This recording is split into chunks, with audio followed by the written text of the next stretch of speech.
La cara fue lo primero en desprenderse. No fue por un golpe, ni por veneno, ni por hierro. La piel empezó a desprenderse sola, lentamente, bajo la luz del atardecer, cuando el rey ya no se levantaba de la cama, pero aún susurraba sobre el pecado, sobre la promesa olvidada, sobre lo que no había hecho. Sabía que sería castigado, pero no pensaba que empezaría por la cara. El rey Enrique, conocido como el Gran Pacificador, pasó las últimas semanas de su vida a la sombra del viejo castillo de Westmore. Construido sobre una roca, rodeado de pantanos y pueblos pestilentes, el castillo no fue elegido por voluntad del soberano, sino por necesidad. Su respiración se volvió pesada y la piel bajo las manos de los médicos estaba caliente, como papel quemado. Al principio pensaron que era fiebre, pero la sangre que le extrajeron del hombro cortado comenzó a espesarse directamente sobre el tejido. Olía a miel y carne. Olvidó su juramento, escribieron más tarde los monjes de Bridlewood. Antes de la batalla en el monte de San Mauricio, juró que si sobrevivía, renunciaría al trono y se retiraría a la tranquilidad de un monasterio. Sobrevivió y fue coronado. Su cuerpo comenzó a fallar al tercer día de ayuno. No comía, no bebía vino, no tocaba el agua sagrada, pero ni siquiera el silencio lo salvó. Sus manos se entumecieron y sus articulaciones comenzaron a hincharse. Los médicos las frotaban con mezclas de cebolla y resina, pero sus dedos se ennegrecían. Por la noche, el rey comenzó a ver en sueños a su madre, Edith, que había muerto en agonía cuando él era aún un niño. Susurraba su nombre y luego ordenaba que expulsaran de sus aposentos a todas las mujeres, incluso a la reina. Westmore se llenó del olor de la muerte. No provenía de los sótanos, sino de la propia cama. Se prohibió a los sirvientes tener carne, ni siquiera pescado seco, ni siquiera queso. Todo esto parecería justificado si no fuera por una cosa: el olor no desaparecía. Los cuerpos se lavaban todas las noches con trapos calientes, infusiones de romero, vinagre y mirra, pero la piel se desprendía del cuello y las mejillas, incluso con un ligero roce. Cuando el obispo Trevor entró en la habitación, no pudo evitar taparse la nariz. El rey lo miraba con los ojos vacíos. «Esperabas que muriera. Ahora huele mi culpa», espetó Enrique con voz ronca. «Te entregué un objeto sagrado, pero no mi carne. Ahora se pudre ante tus ojos». La guardia había cambiado. Los viejos soldados habían sido sustituidos por desconocidos, sargentos del cuartel oriental. Les pagaban con monedas, no con lealtad. Les prohibían hablar de lo que veían por la noche, pero hablaban de todos modos, con voces ebrias en las tabernas, donde las velas ardían incluso durante el día. Hablaban de cómo el rey gemía, no por el dolor, sino por el olor de su propia piel, de cómo él pedía que le quemaran la cara hasta que se desprendiera sola, y de cómo alguien, una noche, lo intentó. No encontraron rastros de fuego, pero un sirviente llamado Aldrich desapareció. Lo encontraron en un pozo 3 días después, con el vientre abierto y un trozo de tela quemada en el puño. En la tela estaba el escudo del rey. Cuando la cara del rey comenzó a desprenderse por completo y quedaron rayas de mucosidad rosada en las almohadas, llegó el arzobispo de Canterbury. Entró sin apenas volverse y dijo: «Se ha roto el voto. Se ha quitado la cara». Los sirvientes que estaban junto a las paredes juraron que no habían entendido esas palabras, pero uno de ellos se ahorcó más tarde. Otro quedó ciego. Ambos eran jóvenes. Al octavo día llegó una delegación de Francia. Querían confirmar si Enrique estaba vivo, si se habían firmado los decretos y si cambiaría la línea de sucesión al trono. Pero nadie les dejó entrar en la habitación. Los embajadores permanecieron en la sala de audiencias, donde aún colgaba el viejo tapiz con su casa del jabalí. Un sirviente informó: «El rey no habla. El rey se está derritiendo». En un informe interno de la Cancillería Real, conservado en los archivos de York, se indica: la integridad física del monarca está en duda. Su rostro es irreconocible. No articula palabras. Su conciencia se desvanece. La firma del decreto es falsa. Cuando llegó la 13ª noche, comenzó a llover. Llovió durante 3 días. El palacio, empapado por todas partes, comenzó a oler igual que su soberano. De las ventanas de la planta baja, donde antes rezaban los sacerdotes de la corte, goteaba pus.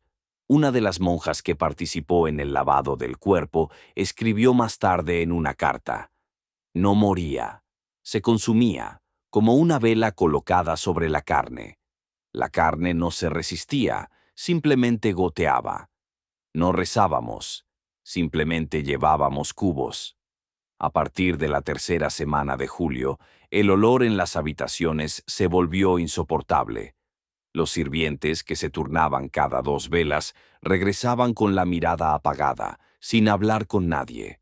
Les obligaban a frotar las paredes con vinagre y brea quemada, pero la piel del rey en descomposición no cedía ante ningún aceite. Primero se le infectaron las manos.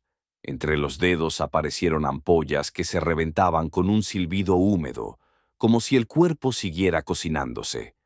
Luego se le descompuso el mentón, dejando al descubierto las encías, que ya no sostenían los dientes. Uno de ellos cayó en un plato de pescado hervido cuando intentó comer sin ayuda por última vez. El médico de la corte, que antes había sido barbero en Westchester, declaró que Su Alteza padecía una putrefacción profunda causada por la violación de un voto o por una infección de miedo mental. En un consejo a puerta cerrada, el viejo archidiácono susurraba sobre el castigo por sacrilegio, pero el rey, que apenas oía las voces debido a la confusión en la que caía después de cada pérdida de sangre, miraba a través de ellas. Sus párpados habían perdido su fuerza y tenía que parpadear con las manos. En las actas del 22 de julio se dice: sus ojos se cubrieron de turbios, como los de un toro antes del sacrificio. Fue precisamente ese día cuando llegó por primera vez el hombre blanco, un desconocido peregrino con una cruz cosida en la capucha. No se presentó, pero el abad lo dejó entrar en los aposentos, porque el rey no llama a un médico, sino a un padre. El sacerdote entró, se sentó a los pies de la cama y esperó. Según el relato del camarero, este hombre permaneció en silencio durante horas, observando cómo el rey se arrancaba los restos de las uñas y se arrancaba el pelo de la barbilla. Esa misma noche, un perro murió en el pasillo. Los guardias descubrieron que se había mordido una pata. Entonces se tomó por primera vez la decisión de sellar las ventanas. Los rumores se extendieron. En las cartas del obispo de Chichester se registran las siguientes palabras: lo mantienen envuelto en pañales, como a un bebé, y 2 veces al día le limpian el pus de la espalda. Lo frotan con sal, pero la carne sigue pudriéndose. Uno de los hermanos diáconos, llamado a rezar junto al moribundo, huyó más tarde a Escocia. Afirmó haber visto cómo la piel se desprendía en jirones de la nuca del rey, como si alguien le hubiera arrancado una capucha de carne. Esto también se menciona en las crónicas de la corte, atribuidas al escriba Thomas Meer. La carne se desprende fácilmente, como la cera de un hierro candente. Debajo no hay sangre, sino negrura. Mientras tanto, la lucha por el trono entró en su fase decisiva. El príncipe Eduardo salió de Northampton con 200 lanceros armados, pero no le dejaron pasar la puerta interior. La reina comenzó a sufrir convulsiones. Algunos decían que había sido envenenada. En medio de la descomposición del cuerpo del rey, nunca se conoció su última voluntad. Los documentos sellados fueron robados o reescritos. 2 obispos discutieron en la capilla sobre quién debía leer el funeral, y ambos fueron encontrados más tarde con el rostro petrificado y los dedos rotos. Incluso las monjas asignadas al hospital real se negaron. No servimos a un muerto que todavía habla. Dentro del castillo ya nadie creía en la curación. Como se descubriría más tarde, bajo la almohada del rey se escondía una figura de cera, con la boca cortada y las cuencas de los ojos vacías. La habían traído poco antes de la llegada de aquel extraño sacerdote. El camarero, que más tarde se arrepintió, aseguró que alguien quería que el rey perdiera la cara en vida y no después de muerto. En ese momento, el olor se volvió tan intenso que los cuervos que se posaban en las torres comenzaron a agitar las alas y a caer de los tejados. Las habitaciones reales se volvieron vidriosas por el calor y el hedor. Nadie se atrevía a entrar sin una venda empapada en vinagre y una larga túnica. Los órganos internos comenzaron a fallar, primero los riñones, luego los intestinos. Durante 3 días yacía en sus propios excrementos, hasta que el cuerpo comenzó a entrar en un estado de calor inmóvil. Como si hubieran removido el carbón con un atizador, escribió uno de los observadores. Entonces comenzaron a decir que pronto llegaría el desenlace. Pero ningún médico se atrevía a tocar su cuerpo, por miedo a que la enfermedad, provocada por el olvido del voto, se contagiara a través de la piel. Y, sin embargo, seguía vivo. Su rostro ya no era un rostro. El cuello estaba cubierto de grietas, como si lo hubieran rastrillado. Y solo un ojo, apagado, pero abierto, seguía a todos los que se acercaban. Ese ojo, como escribiría más tarde un sirviente, era un espejo negro en el que se miraban los que pensaban en el trono. Era precisamente en esa mirada donde nacía el verdadero horror. Desde principios de agosto, el castillo permanecía en silencio. No se oían campanas ni salmos. Solo los graznidos de los cuervos y el ocaso de las cadenas en la puerta recordaban que dentro aún respiraba aquel cuyo rostro se había convertido en un trapo ensangrentado. Lo llamaban el cráneo viviente, y ya nadie pronunciaba el nombre del rey, ni siquiera en sus oraciones. Su cuerpo estaba cubierto de pequeñas úlceras, de las que brotaba un líquido que se solidificaba, formando una costra amarillenta. Se le habían caído las uñas. El labio inferior se le había podrido. Por las mejillas no corría sudor, sino una capa oscura y sanguinolenta que olía a lana mojada y hierro. De la nariz salía vapor, como de un fuelle de herrero. Los guardias informaban de que cada noche se oía un jadeo húmedo procedente de los aposentos, como si alguien intentara respirar cenizas. El cronista que permaneció en la corte escribió: «Ningún hombre debería ver algo así. No es un hombre, es carne arrepentida. Olvidó a Dios y Dios lo olvidó a él». Los cortesanos comenzaron a marcharse uno tras otro. Algunos alegaban enfermedad, otros renuncia. A los que se quedaban, los sobornaban.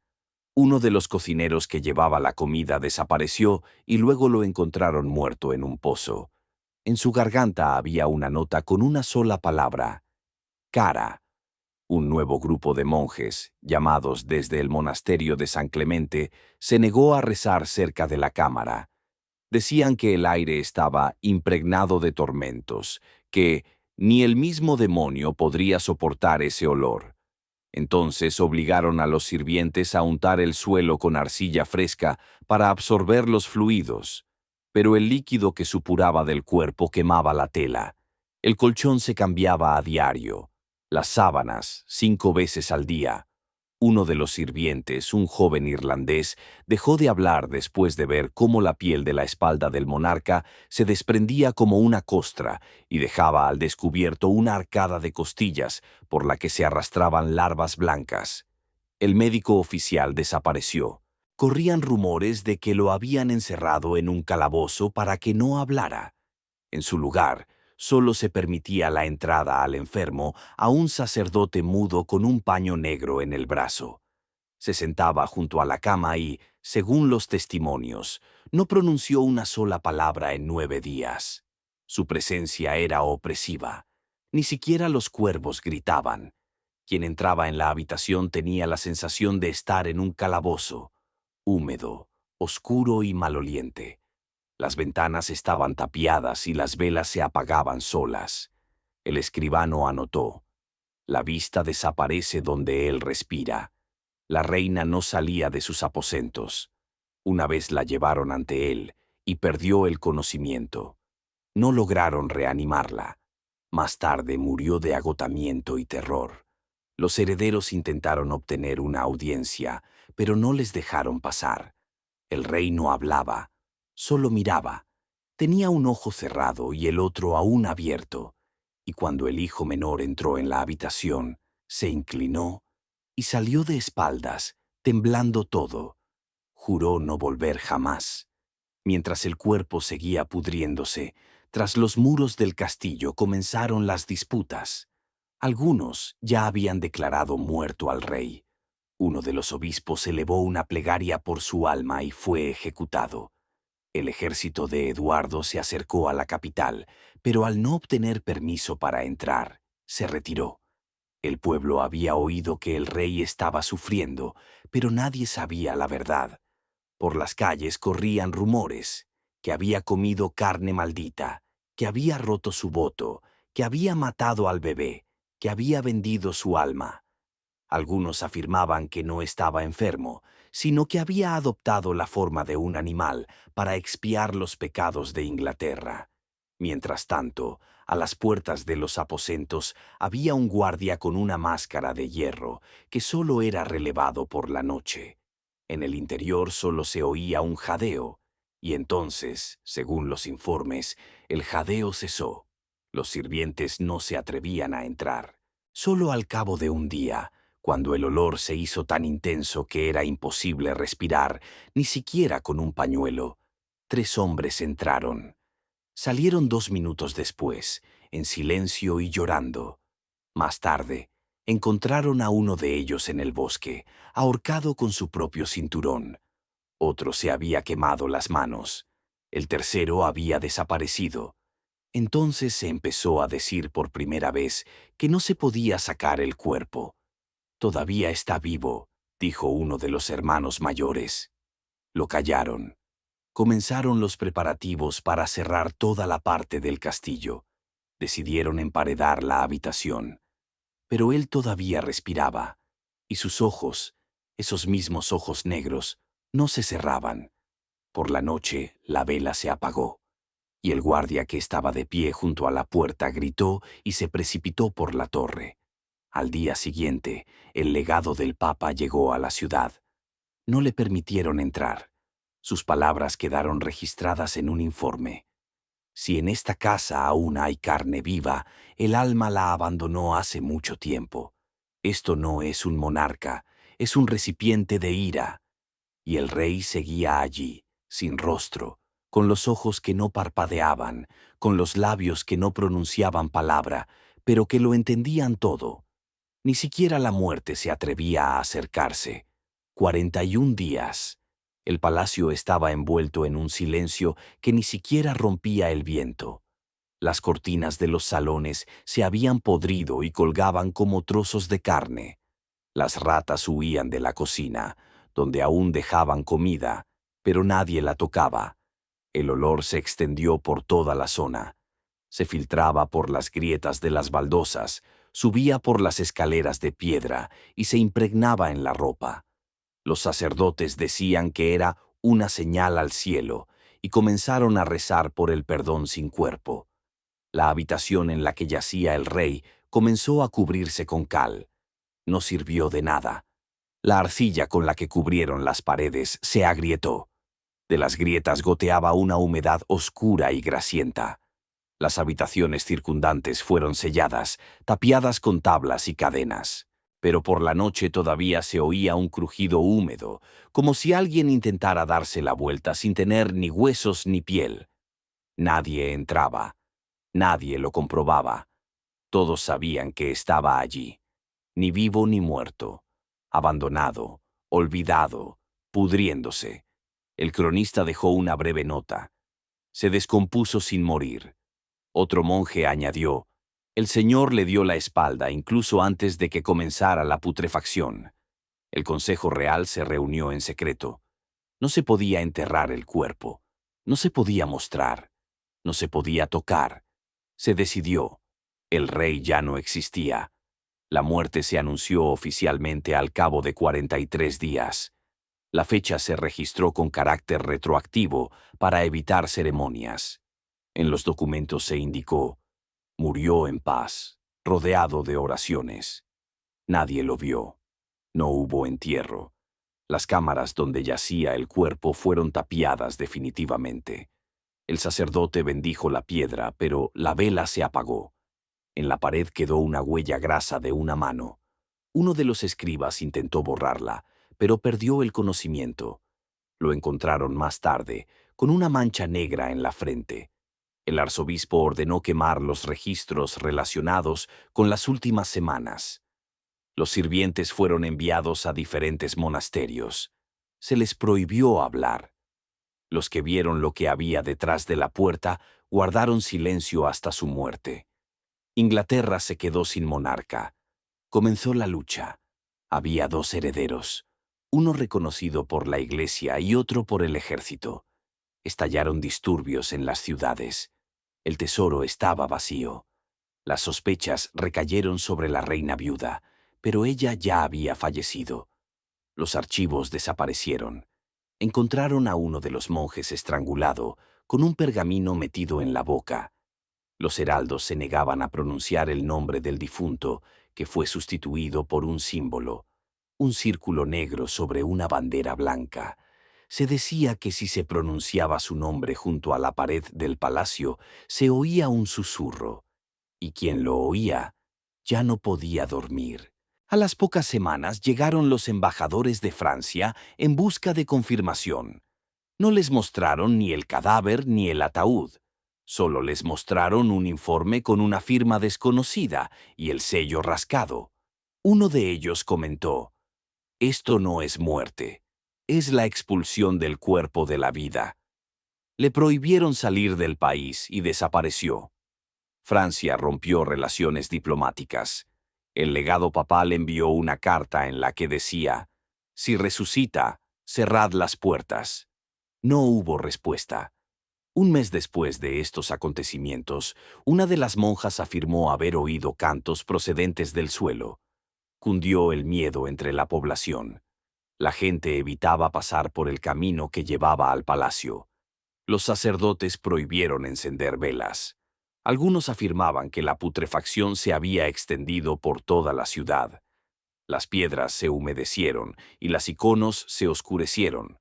Comenzaron a derribar el palacio. Pero cuando derribaron la pared occidental, salió un torrente de vapor que olía a miel y jabón.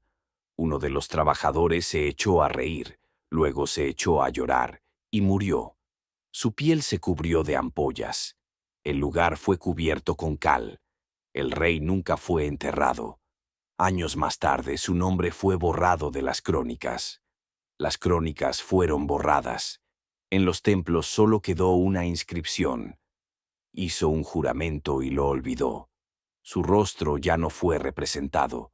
Lo único que quedó fue una sombra quemada en la piedra de las habitaciones donde yacía, y aquellos que se acercaban sentían el sabor del óxido en la lengua.